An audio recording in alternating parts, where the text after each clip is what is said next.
If this gentleman has any questions, I think I'll be finishing. Oh, all right. I don't want to be antagonistic because I know it might come across as Hey, it's Hyde Park anyway. All right, we come here, we've got to expect it. If it doesn't happen, great, but if it does, it's part of the course. It's got that vibe, hasn't it, of antagonism, No, but the thing is, I'm vegan, All right. I mean, what your idea is, 'cause for me as a vegan, I share a similar vision to what Christians have and everyone, of a peaceful world. Yes. But I believe that the way to kind of work towards making that vision a reality is to start with our diet. Okay. Like a lot of people, like you probably heard of Gandhi, he was a vegetarian. Yep.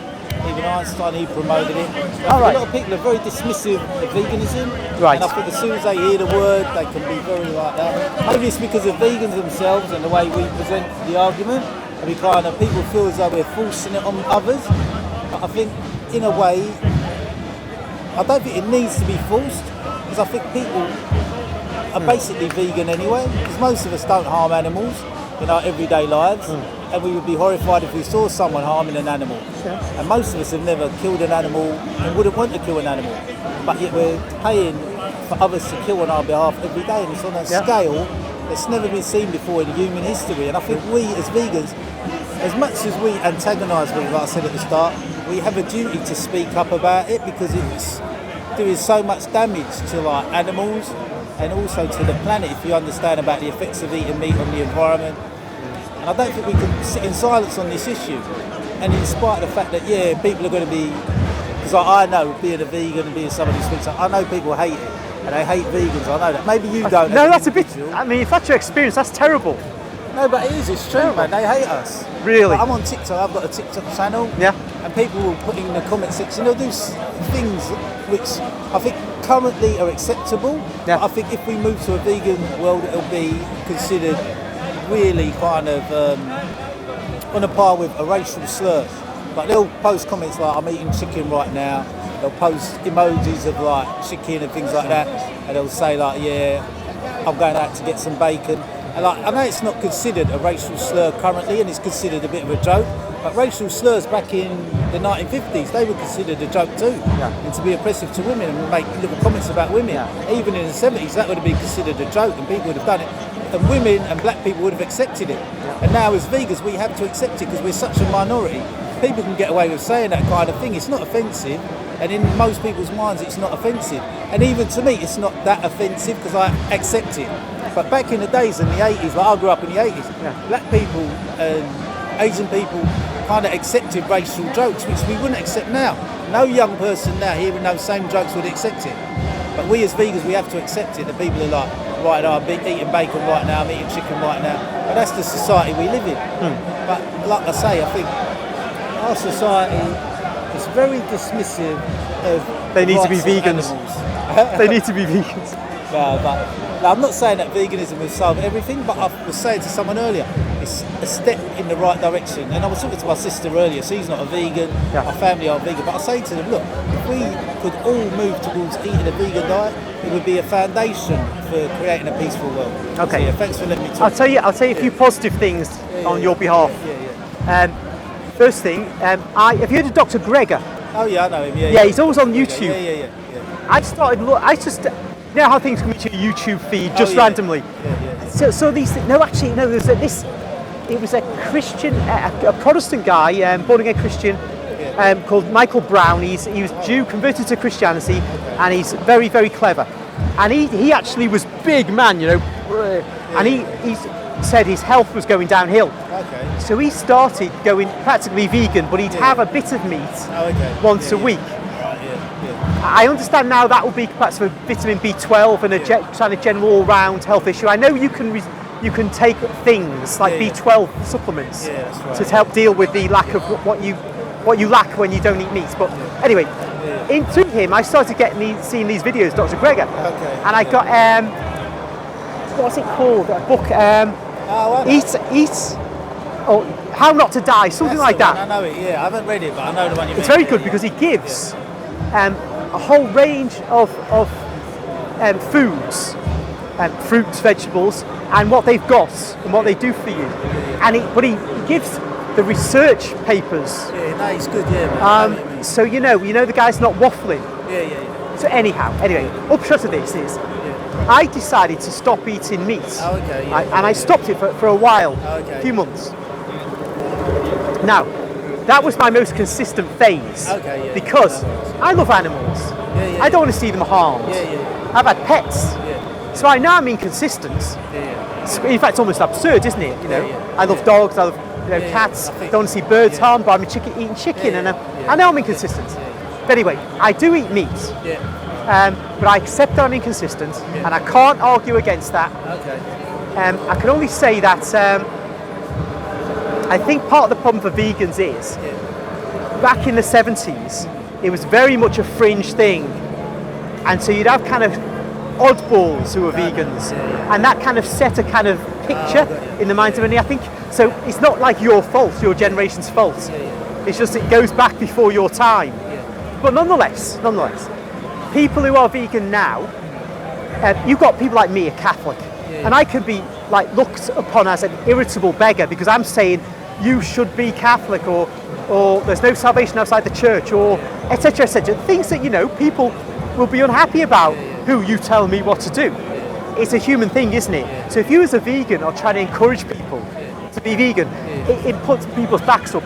It's not because of veganism, it's because anybody who tries to tell another person what's right, people don't like being told anything. Oh yeah. Okay. So, yeah, so I don't understand. don't feel there's a problem with veganism because of that. Oh yeah. I would say though, it is a complicated issue. I think, for me, it's a complicated issue. It's not just me liking meat. It's that there's, for example, the question of not deforestation, the loss of fertile land in Africa.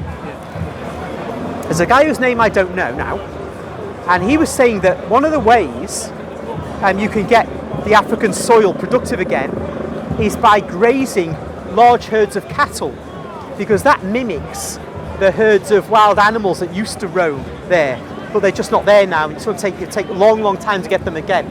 But herds of cattle actually tend to make the soil more productive. And partly they're droppings, partly they're trampling the ground. But of course, if you've got herds of cattle, they're herds for meat. Otherwise, it becomes impossible for the tribesman or whoever it is who's herding them to actually make a living.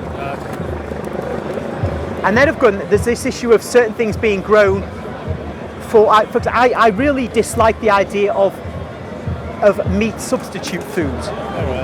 I personally think that it's no use trying to get somebody like me off meat by giving them a meat substitute, because the meat substitutes are full of salt and other things, and it defeats the main central purpose of veganism, to be getting away from processed food. No, but that's not the purpose. I think the purpose is to end animal cruelty for most vegans. For some, it's not. All right. Okay. I mean, yeah, but for me, as a vegan, my purpose is to end. All right. suffering Fair of enough then. animals, yeah, Fair enough. yeah. And that, for others, I know it's health. But perhaps you're right though. yeah. Perhaps you're right, because animal cruelty is a massive issue. Oh yeah. So perhaps I should say then, correct myself and say, yeah, that. But also, there's no point in chucking lots of processed food into your body when you should be, if you're going down the road of healthier eating, and you see that there's all kinds of problems with meat, you should be thinking about not going down to, vegan sausages and vegan this, that, and the other. But a lot of vegans do it for health reasons too.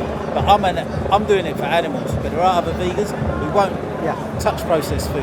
Okay. They'll say nah. And even the ones who are ethically doing it for ethical reasons for animals, even they'll say nah. A lot of this processed food we don't want it. Okay. So you can be a vegan and just do it for the health. But it's reasons. also a kind of another avoid that. manipulation by the food lobby, the food industry. Yeah. They're a problem for various reasons. But one is that they present us with food which isn't really food, and it encourages us to eat in a disordered way. Part of that lies behind the excessive consumption of meat. Anyway, perhaps that's slightly a side issue. But I think that when we're consuming lots of soya products, say, that's actually having an effect on the environment in other parts of the world where they're planting lots of soybean, and it's degrading the environment there. And so we can have problems when we go, if veganism is not done in the right way, you will limit animal cruelty, You'll help the environment in various ways because all the stuff that's product of animal production won't be there, but there'll be other problems from mass producing and vegetable matter for consumption. But nonetheless, I take all your points. Right? It's not wrong for you to say what you say. Jesus' position would be at least, yeah, you minimise animal cruelty, but the problem is that I would not say a Christian has to be vegan, is because in ancient Israel and in Jesus' time, you would slaughter the Passover lamb. Now there's not much I'd like to slaughter less than a lamb. I mean, a little lamb. We in the West are kind of like, I think we kind of rabbits, lambs and all that. But of course it doesn't stop us eating lamb or rabbit, but it's like, I think personally that God has given us animals to eat in a responsible way and to kill in a responsible way. Now, for you, that would just be perhaps an absurd idea that you could, the good God would do that. Oh yeah. And I think fortunately we can have a diversity of views, and we're not all like loonies who go off, get mad when we meet a disagreement with us. I just do think that, but I do have in my head this idea that these animals I care about, you know, I try to feed birds, wild birds. I always loved my dogs. So in there is what they call cognitive dissonance. Yeah, I heard that phrase a lot. Yeah, where you got pets, like you say you eat animals. Yeah. You love animals, but you eat them. Yeah. And it's cognitive. It is. Yeah, If I was to go to a slaughterhouse, I might never eat meat again. Oh yeah. Like we have in our anti-abortion position, people who are active in that area, they show posters of babies, fetuses, cut up in the abortion process. Just to warn you, there's a big crowd coming down now. Oh right, thank you. Yeah, no, there's a big crowd over there, and they had a fight. And there's a big crowd coming down that way. yeah, thank you. That's good. No, yeah, I'll clear off before I get crushed. But you know, I think where was I? What was I saying? Like the abortion. Yeah, so we have these images, and that can help people see what an abortion actually is, because the abortion lobby does not want people to see. And as you would say, the meat eating lobby does not want people to see where how this meat is made, how it's produced. So I'm totally the more information we have, the better we'll be able to decide. Oh yeah, definitely. Yeah?